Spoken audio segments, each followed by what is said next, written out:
Welcome back. Now in this video, we're going to be talking about recording picture-in-picture video. And rather than go over some of the technical aspects of this process, it's kind of important to give you some ideas on how to think about this. And then the technical parts will be fairly simple. Picture-in-picture video is a good way to personalize your tutorial videos. What you're doing is you're putting an image or a video of yourself, typically in the bottom right-hand corner.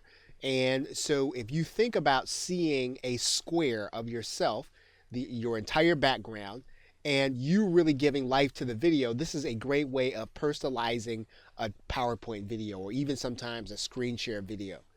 And what this does is allows you to protect yourself while you're explaining your concept. So it's not just you being detached from the subject. You are really giving people an idea, probably teaching someone an idea that either you agree with or something that you have some strong feelings about.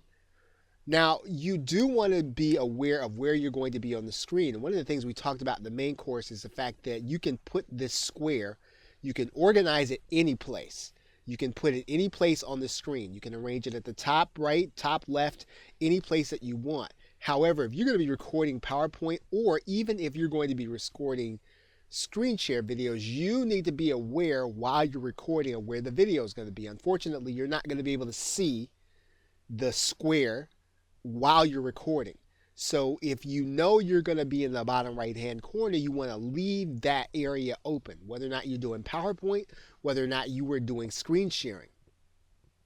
And yes, you want to recreate your slides knowing where your video is going to appear.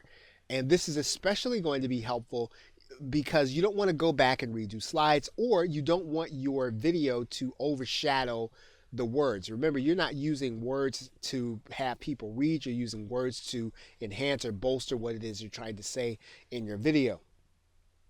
Now, you could use your computer's webcam in order to do this, but it's probably going to be best that you get a webcam that will enhance this process. And it's recommended that you get a webcam like the Logitech 930E. And there's a reason that this is a recommended camera.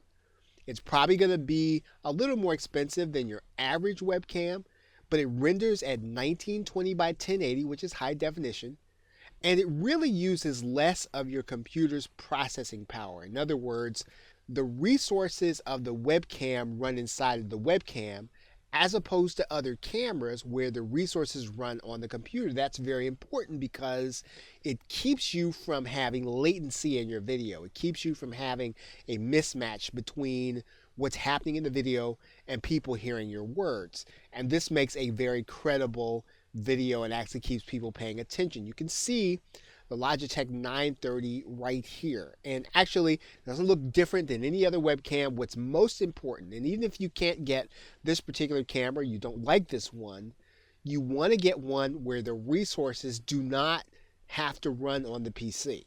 That's the most important thing. That's what makes for the timing in your videos to be in sync with the actual webcam. Okay, so with that, thanks, and I will see you in another video.